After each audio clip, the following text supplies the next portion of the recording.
அவருடைய ஆண்டவர் வந்த அந்த பின்னணியை நான் கொஞ்சம் பார்ப்போம். மேசியா வருகிறார் என்று நாம் எதிர்பார்த்து வந்தார். நாம் கூட 4 வாரங்கள் முதலாம் வருகை பற்றிய ஒவ்வொரு ஞாயிற்றுக்கிழமை தியானம் பண்ணுவாங்க. இருந்தார். இந்த நாட்டில நாமும் இந்த கிறிஸ்துமஸ் பண்டிகையை எதிர்கொள்ளலாம். அந்த நாளும் வந்தது. ஆனால் மேசியா ஏன் வந்தார்? எதற்காக ஆண்டவர் அவரை ஊர வந்து அனுப்பி வைத்தார் என்று அந்த சத்தியத்தை கொஞ்சம் நினைக்கும். இதற்கு பின்னாடியாக உங்களுக்கு பழைய காரியங்களை நினைப்பட்ட விரும்புகிறேன். இஸ்ரவேல் மக்கள் எகிப்திலே அடிமைகளாக இருந்தார்கள். அவர்கள் அநேக ஆண்டுகள் அடிமைகளாக இருந்தனால அவர்களுக்கு அதைத்தான் நாம் அப்போஸ்தலர் நடவடிக்கையிலே தேவன் ஜனங்களுக்கு கூறுவதை பார்க்கிறோம். பழைய பாட்டுல சங்கீதத்துல எல்லாம் வருகிறது. ஆனால் புதிய பாட்டை பார்க்க பேரு சொல்கிறார், தேவானை பற்றி சொல்கிறார். அவர்கள் மோசையினாலே அங்கிருந்து மீட்டுக் கொண்ட வரப்படுகிறார்கள். மோசையும் ஆரோனும் அவர்களை அழைத்து கொண்டு வருகிறார்கள். அவர்கள் அழைத்து கொண்டு வந்தால் அந்த எகிப்து தேசத்திலிருந்து கடவுள் அவர்களுக்கு கொடுத்த அந்த கானான் தேசத்துக்கு வர வேண்டும்னால் சில மாதங்களில வந்து சேர்த்துக்கலாம். ஆனால் 4 வருஷங்கள் அவர்கள் சுற்றி அந்த சீனா வனாந்தரத்துல வருகிறார்கள். காரணம் என்ன? அவருடைய அடிமை வாழ்க்கையிலிருந்து அவர்களை ஒரு சமுதாய வாழ்க்கைக்கு கொண்டு வருவதற்காக மோசையும் ஆரோனும் கடவுளுடைய தீர்மானத்தின்படி அவருக்கு நியாயப்பிரமாணங்களை சொல்லிக் கொண்டு வருகிறார்கள். அப்பொழுது அவர்கள் ஒரு சுயாதீன ஒரு சுதந்திர வாழ்க்கை எப்படி வாழ வேண்டும் என்று அந்த 40 வருஷங்களில அவர்கள் கற்றுக்கொள்கிறார்கள். அதை ஒரு அறிஞர் சொல்லும்போது என்ன சொல்றார்? During the 40 years, Moses prepared them to be an organized community. They have not only slave life, obeying and serving their master. இப்படியாக அடிமைய வாழ்க்கையிலிருந்து 40 வருஷங்கள் அவர்களை கொண்டு வருகிறார்கள். நீங்க என்ன ஆகணும், உருவாகணும், தேவையாகணும், இதெல்லாம் வாசித்து பார்த்தீங்கன்னா நியாயப்பிரமாணங்களை மோசே அவர்கள் கொடுத்தார். அவ்வளவு அவருடைய வாழ்க்கை மிகவும் சிறந்த வாழ்க்கையாக இருந்தது. அப்படியானால் அவர்கள் உள்ள நல்ல சமுதாயமாக மாற்றுவதற்கு இந்த ஆகமங்களிலெல்லாம் அவர்கள் நியாயப்பிரமாணத்தை கொடுத்தார். அந்த நியாயப்பிரமாணங்களில அவர்கள் பாவம் செய்யும் போது எதை செய்தால் அவருடைய பாவங்கள் நீங்கும் என்றெல்லாம் சொல்லிக் கொண்டு வருகிறார். கடைசியில அவர்கள் தங்களுக்கு கொடுக்கப்பட்ட தேசத்துல செட்டில் ஆகுறாங்க. எல்லாம் சொல்றாரு 12 கோத்திரமும் 10 கோத்திரமும் யோசேப்பினுடைய பிள்ளைகளாகிய 2 மனாசே இன்னொருவருக்கும் 12 கோத்திரங்களுக்கும் அந்த கானான் தேசத்துல என்ன செய்கிறார்கள்? நாடுகளை பங்கிட்டு கொடுத்தார்கள். அங்கே நன்றாக இருந்தார்கள். ஆனால் அவர்களுக்கு அதோடு முடித்து விடவில்லை. அதன் பிறகு ஆண்டவர் அவர்கள் அதிக முரட்டாட்டம் உள்ள ஜனங்களாக இருந்தார்கள். முரட்டாட்டம் உள்ள ஜனங்கள் என்றால் நம்ம அவர்கள் அந்த 40 வருஷங்கள் வருவதை பார்க்குமானால் அங்கங்கே முறுமுறுப்பு, அப்புறம் எங்களுக்கு இறைச்சி இல்லை, எங்களுக்கு இது இல்லை, எங்களுக்கு கடவுள் மன்னாவை கடைசி வரைக்கும் கொடுத்தார். அவர்கள் அசீரியர்களுக்கு அருமையாக இருந்தார்கள். அதற்கு கிரேக்கர்களுக்கு அருமையாக இருந்தார்கள். மீகா தீர்க்கதரிசன புத்தகங்களை எல்லாம் வாசிக்கும்படி எரேமியா தீர்க்கதரிசனத்துக்கு அப்புறம் இருக்கிற எல்லா தீர்க்கதரிசனும் என்ன சொல்கிறார்கள்? யார் யாருடைய சர்வாதிகாரம் கூட அவர்கள் அடிமையாக இருந்தார்கள் என்று கூறப்படுகிறது. கடைசியாக அவர்கள் ரோம ராஜ்யத்துக்கு அடிமையாக இருக்கிறார்கள். ஆகவே அவர்கள் சுதந்திரமாக வந்து கூட அவர்களுக்கு அடிமை வாழ்க்கை தான் இருந்தது. ரோம ராஜ்யத்துல ஏன் அவர்களுக்கு அடிமையாக இருந்ததுன்னா ரோமாபுரியில அப்பொழுது அகஸ்து ராயன் என்ற ஒரு ராயன் இருந்தார். இவர்கள் ரோமர்கள் என்ன செய்தார்கள்? அந்த ராஜ்யம் முழுவதும் அவர்கள் ஜெயித்து அரசியலையும் அவர்கள் கைவிடப்பட்டாங்க. ஆனா அவர்களை ஆடுவதற்கு யூதர்களுக்கு திறமை இல்லை. திறமையற்றவர்களாக இருந்ததுனால அந்த அகஸ்து ராயன் என்ன செய்தார்? ஏரோது என்று ஒரு ராஜாவை அவருக்கு ஏற்படுத்தினார். அந்த ஏரோது யார் என்றால் அவன் யூதன் அல்ல. அவன் ஏதோமியன், ஏசாவினுடைய வம்சவழியில வந்தவன். அவன் ரொம்ப பலமா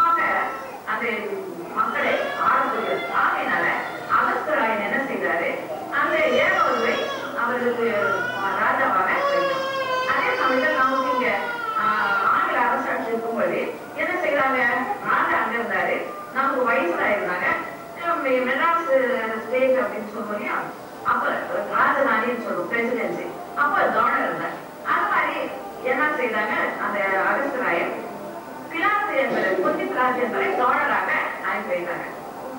என்ன நடந்தது? அவருடைய ஆட்சிக்கிற மக்கள் அதிக கஷ்டப்பட்டாங்க. வரி, ஏராளமான வரிகளை வாங்கி ரோமா அரசர்கள் அவர்களுக்காக எடுத்து கொண்டு போனாங்க. ஆண்டவரை சிலைகள் அறிவும்போது ரோமர் போன்றவர்கள் எப்படி அவர்களை நடத்தினார்கள் என்று நாம் பார்ப்போம். அவர்களை கடுமையாக நடத்தினார்கள். ஆகவே அவர்கள் என்ன செய்தார்கள்? வேதத்தை படிக்க ஆரம்பித்தார்கள். நாங்கள் ஒரு படத்தை பார்த்தோம், நானும் திரையிலும். அதுல சினகாக் என்ற அந்த தேவாலயங்களில என்ன செய்யறாங்க? தீர்க்க தரிசன புத்தகத்தை சுருள், இப்படி புத்தகமா இருக்க சுருள் மாதிரி இருக்கு. அந்த சுருளை பிரித்து வைத்து அவர்கள் வாசிக்கிறார்கள். எல்லாரும் அந்த தேவாலயங்களை கேட்கிறாங்க, தீர்க்க தரிசனங்களை வாசிக்கிறத கேட்கிறாங்க. அப்போ அவர்களுக்குள்ள அவர் ஏன்னா நமக்கு ஒரு பெரிய ராஜா வருவாரு, அவர் நம்ம யூதர்கள் பெரிய ராஜா அந்த ரோமர்களிடத்துல இருந்து நம்மளை வீட்டு நம்மளை ரட்சிக்க போறாரு. நம்ம அப்போ சுயாதீனமாக இருக்கலாம், சுதந்திரமாக வாழலாம் என்று அந்த மேசியா வருவார் என்று நம்மளை ரட்சிக்க போகிறார், வரப்போகிறார் என்று அவளோடு காத்து கொண்டு இருக்கிறாரு. இந்த ஜபாலயங்களில இன்னைக்கு வாசிக்கிறது போல ஏசாயா தீர்க்கதரிசன புத்தகம், மீகா தீர்க்கதரிசனம் இருந்து அதை வாசித்து அவர்கள் இந்த மேசியா வர வேண்டும் என்று எதிர்பார்த்து பண்ணிருக்காங்க. அப்போ ஒரு வேத சாஸ்திரி என்ன சொல்றார்? அப்பொழுது இந்த கன்னியாஸ்திரிகள் எல்லாம் யூத கன்னியாஸ்திரிகள் தங்களுடைய வீடுகளில 12 வயதுக்கு மேற்பட்டவர்கள் எப்பொழுதும் ஜெபம் செய்து ஆண்டவரே அந்த அந்நியன் வயிற்றுல உதிக்க போறாரு என்று சொல்லிட்டு அந்த குமாரன் என்னுடைய வயிற்றுல கலக்க வேண்டும் என்று ஜெபிப்பாரலாம். அப்படி ஜெபிக்கும் பொழுது இந்த அம்மா மரியம்மாள் கூட ஜெபித்து கொண்டிருக்காங்க. நாங்க அந்த படத்துல பார்த்தோம். அந்த அம்மா சின்னவங்களா இருக்காங்க, முட்டி போட்டு ஜபம் பண்ணிட்டு இருக்காங்க. அந்த சமயத்துல அவர்கள் அந்த எதிர்பார்த்த மேசியா தனக்கு வர வேண்டும் என்று அவர்கள் ஜெயித்து பொழுது திடீரென்று ஒரு காட்சியை பார்க்கிறாங்க. ஒரு ஏஞ்சல், ஒரு தேவதூதன் தேவதூதன் பேசுறாங்க. அந்த அம்மா கிட்ட சொல்றாங்க, சரியா நான் வாசிக்கிட்டோம் என்ன அந்த குழந்தை உன்னுடைய வயிற்றுல தான் அப்படின்னு சொல்லி நம்ம வாசிக்கிட்ட பகுதியில நம்ம பார்க்கணும். அந்த குழந்தை இவர்களுடைய வயிற்றுல பிறக்க போகுதுன்னு சொன்னா அவங்க நம்பல, பயந்தாங்க. எப்படி கல்யாணம் ஆகலைன்னா அவங்க எதிர்பார்த்தாங்க. ஆனால் திடீரென்று அவர்களுக்கு அறிவிக்கப்பட்டபடி அவர்கள் திடீர் அடைந்தாங்க. ஆனா அவர்கள் பயக்காம அந்த அவர்கள் தங்களை தானே தாட்டி உங்களுடைய சித்தத்தின்படியே ஆகிறது என்று தன்னை தாண்டி அப்படியே தன்னுடைய சரீரத்தை தன்னுடைய சகலத்தையும் ஆண்டவருக்கு ஒப்படைத்தார்கள். இப்படி அந்த இயேசுடைய வயிற்றுல நாம் அநேக சத்தியங்களை தகவலை கேட்கிறோம். மேற்கருள் தரிசனம், சாஸ்திரிகளை அழைத்துக் கொண்டு வருவது, தேவதூதர்கள் பாடுவது, இதற்கெல்லாம் அநேக முறை கேட்டுக்கிறோம். ஆனால் அதுக்குள்ள காரியங்களை நாம் கொஞ்சம் ஆழமாக பார்த்துக்கொண்டு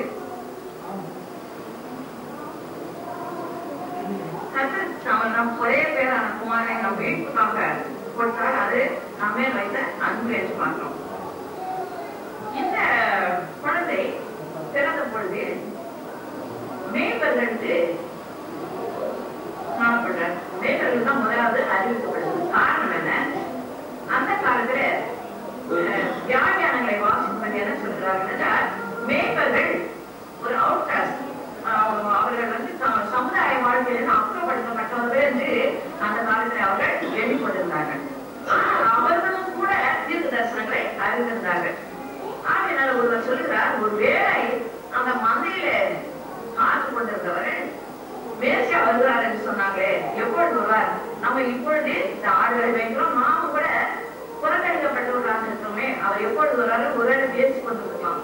அந்த நேரத்தில் தான் தேவதூதர்கள் அவருக்கு தோன்றி அவர்கள் தான் என்ன செய்யறாங்க? அந்த கீழாக தாழ்த்தப்பட்டவர்கள், இவர்களால் புறக்கணிக்கப்பட்டவர்கள் தங்களுடைய நகரத்திலிருந்து அல்லது கிராமத்திலிருந்து அப்புறப்படுத்தி வயல்வெளிகளில் இருக்கிறவர்களுக்கு தான் தேவதூதன் தோன்றுகிறார். அப்ப இதுல என்ன நாம் தெரிகிறது என்றால், ஆண்டவர் திறக்கிறத ஒரு பெரிய பணக்கார ஆஸ்தியுள்ள ஒருவருக்கோ அல்லது ஒரு பிரசிடென்ட் சொல்லணும் அவருக்கோ அல்லது ஒரு எம்எல்ஏ இருக்கிறவங்க இப்பொழுது அப்படிப்பட்ட யாருக்கும் சொல்ல மிகவும் தாழ்ந்த ஒருவர் தான் முதலாவது அவருடைய பிறப்பினுடைய செய்தியை அறிவித்தார். அவர்களுக்கு ரொம்ப சந்தோஷம். அவர் என்ன செய்திருப்பாங்க, குதிச்செழுந்து இந்த அவங்க பெத்லகேமுக்கு போகலாம், இந்த பக்கத்துல தான் இருந்து நம்ம போலாம் பெத்லகேமுக்கு. ஏன்னா அவங்க பெத்லகேம் பக்கத்துலயே இருக்காங்க. போய் தங்க வேண்டியில ஒரு காணிக்கையில இருக்கிற ஆட்டுக்கு எடுத்து போயிருக்கலாம், பால் எடுத்து போயிருக்கலாம், எல்லாம் எடுத்து போயிருக்கலாம். சும்மா போய் பார்த்துக்க மாட்டாங்க, போய் ஆண்டவரை சிரிச்சுக்கிறாங்க. இரண்டாவது பார்க்க என்னன்னா, வேத சாஸ்திரிகளுக்கு அவர் காணப்படுகிறார். எப்படி அவர்கள் யூதர்கள் அல்ல. கிடைக்க ரொம்ப தூரத்துல சொல்றாங்க, ஒருத்தர் இந்தியாவில இருந்து கூட போனாங்கன்னு சொல்றாங்க. ஆகவே கிழக்கு நம்முடைய நாடுகளிலிருந்து, இந்த கிழக்கு இருக்கக்கூடிய நாடுகளிலிருந்து அவர்கள் புறப்படுகிறார்கள். யூதர்கள் அல்லாத மக்களுக்கு ஆண்டவர் வழிநாட்டு கொடுக்கிறார். எப்படி ஒரு நட்சத்திரத்தின் மூலமாக அவர்கள் இந்த தீர்க்க தரிசனத்தை வாசித்து அந்த நட்சத்திரத்தை பார்க்கும்போது அவர்கள் கடவுள் அந்த சத்தியத்தை வெளிப்படுத்துகிறார். இந்த நட்சத்திரத்தை நீங்கள் பின்பற்றிக்கோங்கள், உங்களை அந்த மேசியாவில் இருக்கிற இந்த நட்சத்திரம் கொண்டு போய் விடும் என்று அவர்களுக்கு அறிவுறுத்தப்படுகிறது. அவர்கள் ஞானிகள், சாஸ்திரிகள் என்றால் கிங்ஸ் என்று சொல்றாங்க. ஆனால் அவர்கள் அந்த காலத்துல மேற்கத்திய நாடுகள் இப்பொழுதுதான் வந்தது. நம்முடைய கிழக்கு நாடுகளில் தான் ஞானம் மிகுந்தவர்கள் இருந்தார்கள், அறிவு மிகுந்தவர்கள் இருந்தார்கள். ஆகவே இவர்களுக்கு இந்த தீர்க்கத்தின் மூலமாக அந்த நட்சத்திரத்தை பார்த்து போறாங்க. அவங்க அநேக ஆண்டுகள் வந்துருக்கலாம், நடந்து 2 ஆண்டுகள் கூட ஆயிருக்கும். ஏன்னாக்க நம்ம பார்க்கும்போது சாஸ்திரிகள் வரும்போது அவர்கள் முன்னடையில இருந்த மாதிரி நம்ம பார்க்கல, அவர் வீட்டுக்குள்ள போய் பிரவேசித்தாங்க போகுது. ஆகவே அவர்கள் அங்கிருந்து வராங்க. சாதாரண ஒட்டகத்து மேலதான் அந்த காலத்துல வந்துடும். ஒட்டகத்து மேல அவங்க வருகிறாங்க. வந்து கடைசியில் அவங்க என்ன செய்யறாங்க, என்ன யோசிக்கிறாங்க, ராஜா வச்சேன் எங்க இருப்பாரு, பெரிய ராஜ அரண்மனையில தான் இருப்பாரு, இந்த ஒரு சின்ன குடிசையில இருப்பாருன்னு அவங்க ஒரு குடியில இருப்பாங்கன்னு அவர் நினைக்கிறேன். நேரா ஏரோது ராஜாவுக்கு போயிடலாம். ஏரோது ராஜாவுக்கு ரொம்ப திகில். நம்மை தள்ளிட்டு நாம் ஏரோது ராஜா, இவர் அவர் வந்து அரை யூதர், நமக்கு மேல ஒரு யூதன் நமக்கு ஒரு இந்த ராஜ்யத்தை ஆடுவதற்கு ஒருவர் வருவதா என்ற போது பெரிய கோபம். வழிநடத்தப்பட்ட அந்த சாஸ்திரிகள் அவர்களிடத்துல போகும்போது அவருக்கு ஒரு ஆச்சரியம் கூட இருந்தது. தங்களுடைய வேத சாஸ்திரிகள் எல்லாம் பார்க்க சொன்னாங்க. அவங்க பாக்குறாங்க, தீர்க்கதரிசன வசனங்கள்லாம் பார்த்து சொல்றாங்க, கண்டிப்பா இந்த பெத்லகேம்ல தான் பிறந்திருந்தாரு, அந்த குழந்தை அங்க பிறந்திருந்துன்னு சொன்ன உடனே சாஸ்திரிகளுக்கு ஆண்டவர் எச்சரித்தார். நீங்க என்ன செய்யுங்க, போங்க அந்த நட்சத்திரத்தையே பின்பற்றி போய் ஆண்டவரை யாராவது திருப்பி இந்த வழிக்கு வர வேணும். அப்படியே போறாங்க, ஆண்டவரை தரிசிக்கிறாங்க. அதன் பிறகு அதே வழியாக போகாம அதுக்கப்புறம் நமக்கு எல்லாருக்கும் நிறைய நமக்கு தெரியும். இதுல நான் உங்களுக்கு இந்த நேரத்துல தெரிந்து கொண்ட ஒரு பகுதி என்னவென்றால், முதலாவது தன்மை மரியாதையுடைய வாழ்க்கை. ஒரு பரிசுத்தமான வாழ்க்கையை அவர்கள் வாழ்வதனால ஆண்டவர் அந்த தனி மரியாதை தெரிந்து கொண்டார். எத்தனையோ பேர் இருந்துக்கலாம், ஆனால் தனி மரியாதை தெரிந்து கொள்வதற்கு காரணம் என்ன, அவருடைய பரிசுத்தமான வாழ்க்கை. நம்முடைய வாழ்க்கை அப்படிப்பட்டதாக இருக்கலாம். ஆண்களா இருந்தாலும் சரி, பெண்களாக இருந்தாலும் சரி, நம்முடைய வாழ்க்கை விசேஷமாக புறமதஸ்தர் மத்தியில நாம் இருப்பதனால நம்முடைய வாழ்க்கை மற்றவர்களுக்கு முன்மாதிரியாக, அது போல பரிசுத்தம் சொல்லும்போது, அதாவது குற்றங்கள் செய்யாம நம்ம கலாச்சார பட்சத்தில் என்னென்ன குற்றங்கள் நமக்கு நம்மை தவறான வழியில கொண்டு போகிறது, அப்படிப்பட்ட குற்றங்களை செய்யாம நம்முடைய வாழ்க்கை பரிசுத்தமாக இருக்கிறதா என்று நம்மை நாம இந்த நாள்ல யோசிக்க கடமைப்பட்டிருக்கோம். இரண்டாவது வாழ்வை, அந்தமா தன்னைத்தான தாழ்த்தி உங்களுடைய சித்தத்தினுடைய ஆர்வம் நான் அப்படியே கடவுள் தன்னை தாழ்த்துவாங்க. அது நான் தாழ்மை. இரண்டாவது எந்த இடத்துல தாழ்மையை பார்க்கலாம், அதே மெய்ப்பர்கள், தாழ்த்தப்பட்ட மெய்ப்பர்கள், அவர்களுக்கு அவர்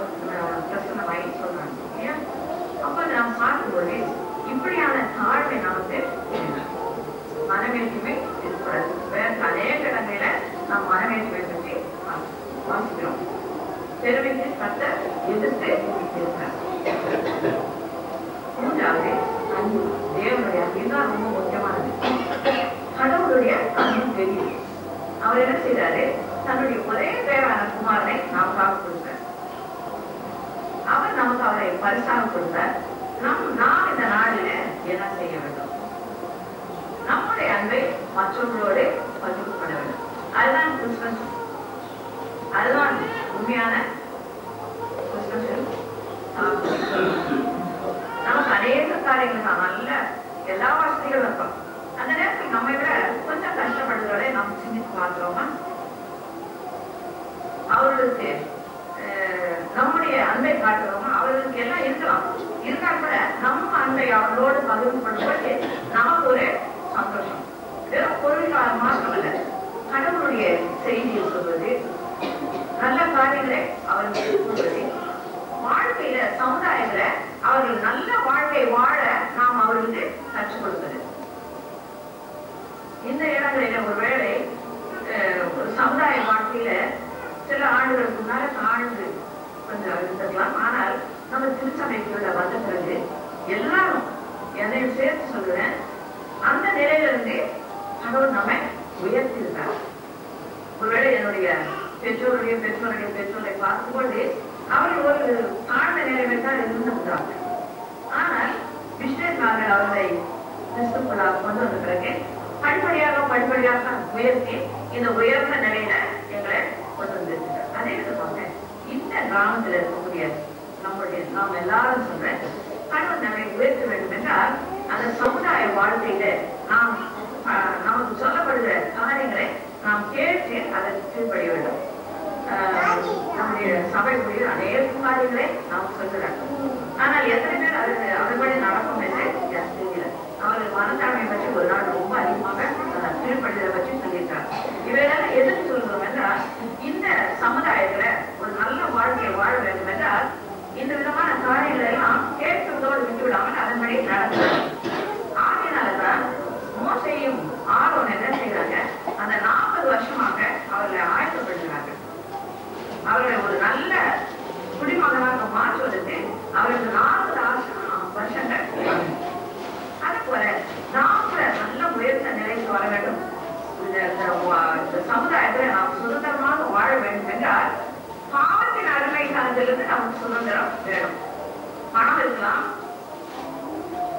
வீடு இருக்கலாம், நல்ல உடை இருக்கலாம், நல்ல அந்தஸ்து இருக்கலாம், எல்லாம் இருந்து கூட பாவத்துக்கு நாம் அடிமைகளாக இருந்தால் நமக்கு பிரயோஜனம் ஒன்றுமே இல்லை. ஆண்டவர் உலகத்துக்கு வந்த காரியத்தை, அவருடைய எண்ணத்தை அவரே நமக்கு சொல்லுறார். அதாவது யாராவது எடுத்து படிங்க, லூக்கா எழுதின சுவிசேஷம் 4ஆம் அதிகாரம். அதுதான் ஆண்டவர் உலகத்துக்கு வந்த காரணம், அதை அவர் சொல்லுறார். லூக்கா 4:16 இருந்து 21. நம்முடைய இடத்தின்படியே ஒரு நாள் ஜெபாலயத்திற்கு வாசிக்க எழுந்திருந்தார். அப்போது ஏசையா அவர்களுக்கு கொடுக்கப்பட்டது. அவர் புத்தகத்தை விரித்தபோது கர்த்தருடைய ஆவியாளர் அவர் என்னை நடக்கிறார். தரிசனத்தில் வீட்டிலிருந்து புத்தியும்படி என்னை அபிஷேகம் பண்ணினார். இதோட பாருங்க, ஆண்டவர் வந்ததனுடைய நோக்கம் இப்படி அப்படி வேதா இல்லாம அவரே திட்டவட்டமாக ஒரு தேவாரு அது கூட எப்ப போய் அவருடைய சொந்த நாகூர்ல நாம கேள்விப்பட்டிருக்கோம். அவங்க ஊர்ல அவரை கொஞ்சம் அவங்க சகோதரன் கூட அவரை மதிக்கிறார். பின்னால்தான் அவர்கள் யாக்கோபு யூதாவும் இதுல வேதத்துல நிருபங்களை கூட எழுதியிருக்காங்க. ஆனா முதல்ல சகோதரன் கூட அவரை ஏற்றுப்படல. ஆனால் அவர் வந்த நோக்கத்தை அதே நாகூர்ல ஜெபாலயத்துல ஏசாயா தீர்க்கதரிசி எழுதியிருக்கிறத அவர் சொன்னார். அவர் எதுக்காக வந்தார்? முதல்ல பார்க்க வேண்டுமென்றால் 16ஆம் வசனத்துல பார்ப்போம். கர்த்தருடைய ஆவியானவர் என் மேல் இருந்தார், தரிசனங்களுக்கு சுவிசேஷத்தை பிரசங்கித்தோம். நமக்கு விட்டு போன ஊழியம் அதுதான். கடவுள் அதை சொன்னேன், அவர் நிறைவேற்றி போன ஊழியம் இவள்தான். தரிசனங்களுக்கு சுவிசேஷத்தை பிரசங்கித்தது. தரிசனத்துனா பணத்துல தரிசனம் இல்ல,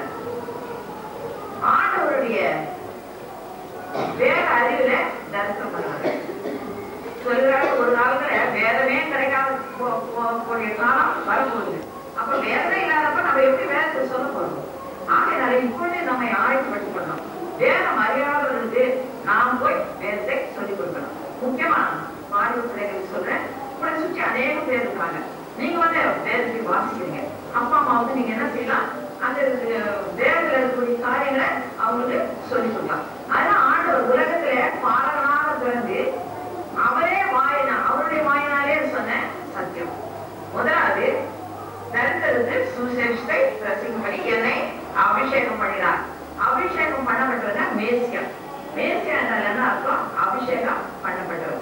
ஆகவே அவர் அபிஷேகம் பண்ணப்பட்ட மேசியாவாக வந்தவர். முதலாவது தரித்திரத்து சுவிசேஷத்தை பிரசங்கித்தார். இருதயம் நறுமண்டவர்களை குணமாக்கினார். இருதயம் நறுமண்டவர்கள் என்று சொல்லும் பொழுது சில சமயங்களில சிலருடைய வாழ்க்கையில பல சம்பவங்கள் நடந்திருக்கலாம். அவர்கள் காயப்பட்ட இருதயம் உள்ளவர்களாக இருப்பாங்க. நமக்கு அப்படிப்பட்ட இருந்தால் இன்னும் அதிகமாக அவர்களை புண்படுத்தாமல் அந்த இருதயங்களை நாம் குணமாக்க ஆண்டவர் விரும்புகிறார். அவர் அதுதான் செய்தார். ஒரு வேசியை கொண்டு வந்தாங்க, நிறுத்தினாங்க. யூத முறைப்படி அவரை கல்லெடுத்து கொல்ல வேண்டும். ஆனால் ஆண்டவர் செய்தாரா? இல்லை. யாராவது அப்படி ஆசையாக தள்ளப்படுறா ஒரு ஒற்றுமை அது இல்லை. ஆகவே அது அவரு அந்த வாழ்க்கையில நம்ம பார்க்க ஒரு உதாரணத்தை கொடுத்து சொல்ல, இருதயம் நறுமண்டவர்களை குணமாகவும் சிறைப்பட்டவர்களுக்கு விடுதலையும். விடுதலை என்று சொல்லும்போது பாவத்தின் சிறையிலிருந்து விடுதலை இல்லைன்னா போய் சிறைச்சாலை வெளியில போடுறது. பாவத்திலிருந்து விடுதலை. அதுக்கு குருடர்களுக்கு பார்வை நம்ம படிச்சிருக்கோம் இல்லையா? அநேக இடங்களில குருடர்களுக்கு அவர் பார்வை கொடுத்தாரு.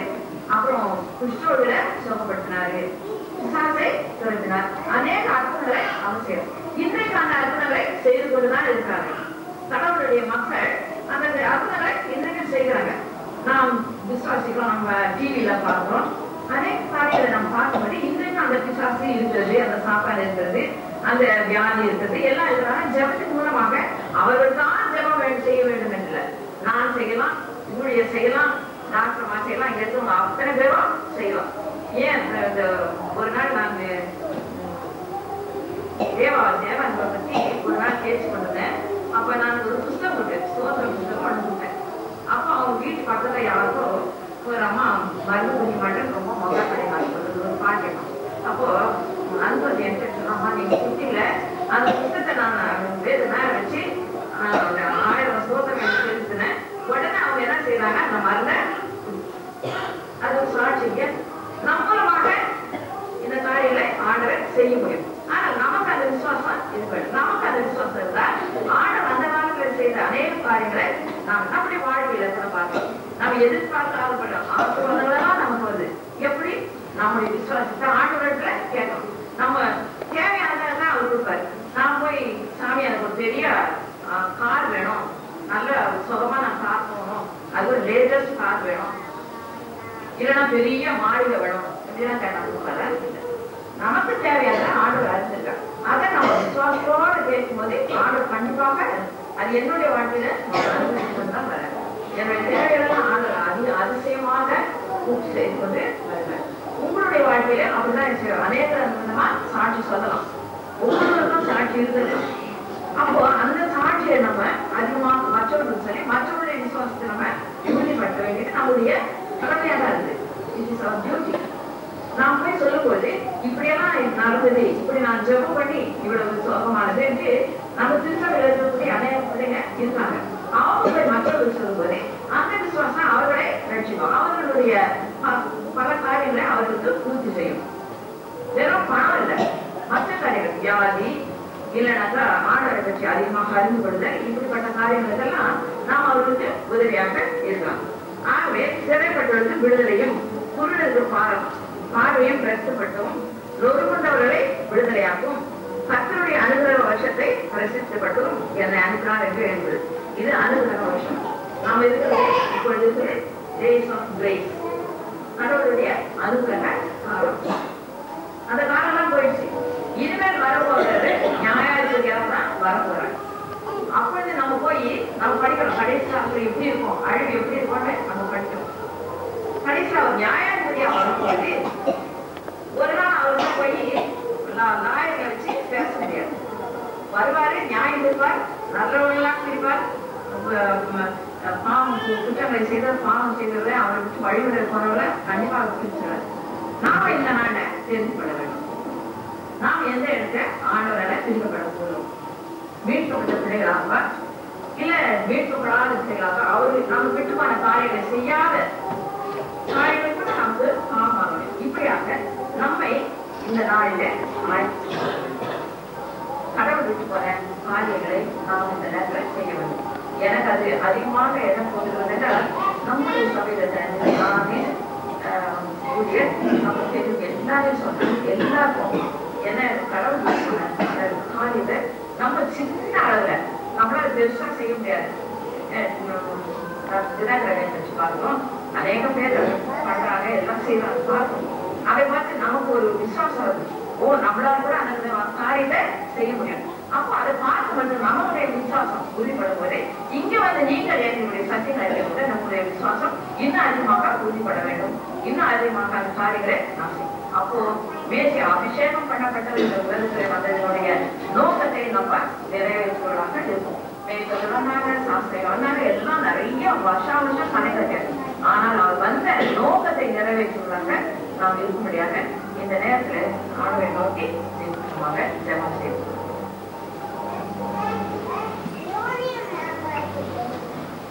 எங்களுக்காக பாலனாங்களே சுவாமி, இந்த நேரத்தில் நாங்கள் இந்த திருச்சபை குடும்பமாக பூஞ்சேரி குடும்பமாக ஒரு பார்க்க வந்திருக்கோம். எங்களை நீர் அறிந்திருக்கிறீர், நீர் எங்களை தெரிந்து கொண்டீர், எங்களை வழிநடத்துவீர், இந்த கிராமத்திலே எங்களை மாதிரிகளாக வைத்திருக்கிறீர். எங்களுடைய வாழ்க்கை மற்றவர்களுக்கு உண்மை பிரதிபலிக்கிறதாக இருக்கிறேன். எங்களுடைய வார்த்தைகள், நாங்கள் கேட்கும் காரியங்கள், நாங்கள் பேசும் வார்த்தைகள் அனைத்தும் உடைய சமூகத்தில் ரீதியாக பண்ணி நாங்கள் இந்த நேரத்தில் ஜெபிக்கிறோம். கர்த்தாவே, நீர் விட்டு போன அந்த ஊழியத்தை நாங்கள் சிறுவது முதல் பெரியவர் காலையில் நிறைவேற்ற எங்கள் வேதனைக்காலும் எங்கள் விசுவாசத்தாலும் நம்பிக்கையைக்காலும் எங்களுடைய ஆவிலை அனலை கொடுக்கிறாரே. நாம் மைமையில் எல்லாவற்றும் இயேசுவின் நாமத்திலே ஜெபங்கள் கொடுக்கிறாரே.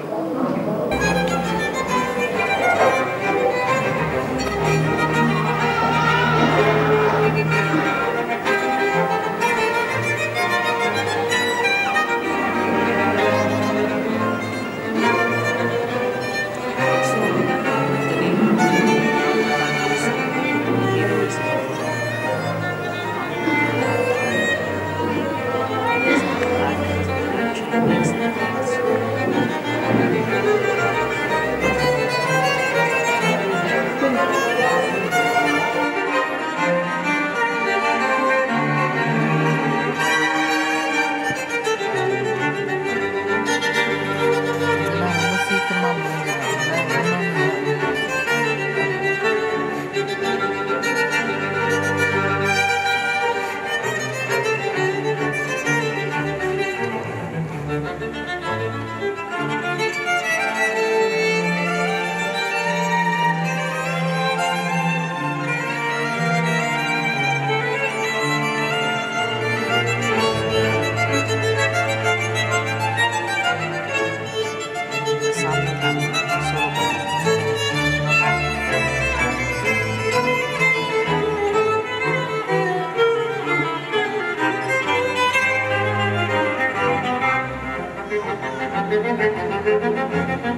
Thank you.